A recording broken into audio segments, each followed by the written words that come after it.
और अब वक्त है सत्य और तथ्य का व्यूअर्स। सोशल मीडिया पर आजकल एक मजाक काफी वायरल हो रहा है और वो मजाक ये है कि जिस चैंपियंस ट्रॉफी का मेजबान पाकिस्तान है उसे अपनी मेजबानी वाला ये टूर्नामेंट टीवी पर ही देखना पड़ेगा। वैसे मजाक नहीं, ये सच्चाई है, हकीकत भी है, क्योंकि फाइनल में भारत है और भारत पाकिस्तान जैसे आतंकी मुल्क में खेलना कतई पसंद नहीं करता। जो देश दुनिया भर में मजाक का पात्र बन गया है, एक तरह से कॉमिक रिलीफ है दुनिया भर के लिए, जिसका अस्तित्व एक खाली कटोरे और उसमें पड़े कुछ डॉलर्स और रियाल पर टिका है, उन पाकिस्तानियों को लगता है कि वो डिप्लोमेसी में भारत को घेर सकते हैं। वैसे ये भी अपने आप में किसी मजाक से कम नहीं है, लेकिन अपनी सीमाओं और औकात से बाहर जाकर एक कथित पाकिस्तानी एजेंडाधारी ने, जो हो सकता है कि आईएसआई का एजेंट हो, उसने ब्रिटेन में मौजूद भारत के विदेश मंत्री एस जयशंकर से ऐसा सवाल पूछ लिया जिसके जवाब से एक बार फिर पूरा पाकिस्तान दुनिया के सामने शर्मिंदा हो रहा है। सबसे पहले वो सवाल सुनिए जिसके जरिए इस पाकिस्तानी एजेंडाधारी ने हमारे विदेश मंत्री एस जयशंकर को घेरना चाहा, लेकिन एस जयशंकर का जवाब कितना जोरदार था, सुनना चाहिए। Let me make you a little nervous. So what are you going to do about the Kashmir problem? सुना आपने, ये पाकिस्तानी एजेंडाधारी कह रहा है कि मैं आपको यानी एस जयशंकर को नर्वस करना चाहता हूं।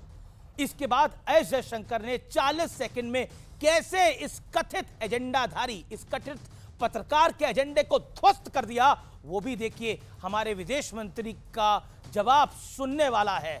Actually, we have done, I think, a good job solving most of it. I think removing Article 370 was one step, number one. Then restoring growth and economic activity and social justice in Kashmir was step number two. Holding elections, which were done with a very high turnout, was step number three. I think the part we are waiting for is the return of the stolen part of Kashmir, which is on the under illegal Pakistani occupation. When that's done, I assure you, Kashmir solved. विदेश मंत्री S Jaishankar 4 से 9 मार्च तक London में है। वहां एक कार्यक्रम के दौरान उन्होंने पाकिस्तान को सीधा और बेहद कड़ा स्टेटमेंट दिया। यह बयान भारत की मजबूत विदेश नीति और प्रधानमंत्री मोदी के दृढ़ संकल्प को दिखाता है। विदेश मंत्री के इस एक जवाब ने भारत के स्टैंड और पाकिस्तान की आतंक परस्ती दोनों को फिर से दुनिया के सामने बेपर्दा कर दिया।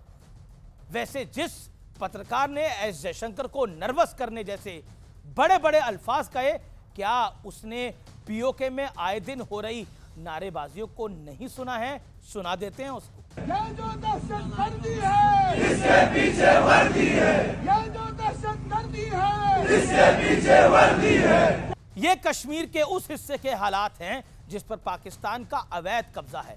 लोग वहां नारे लगा रहे हैं, ये जो दहशतगर्दी है इसके पीछे वर्दी है, यानी पाकिस्तानी सेना।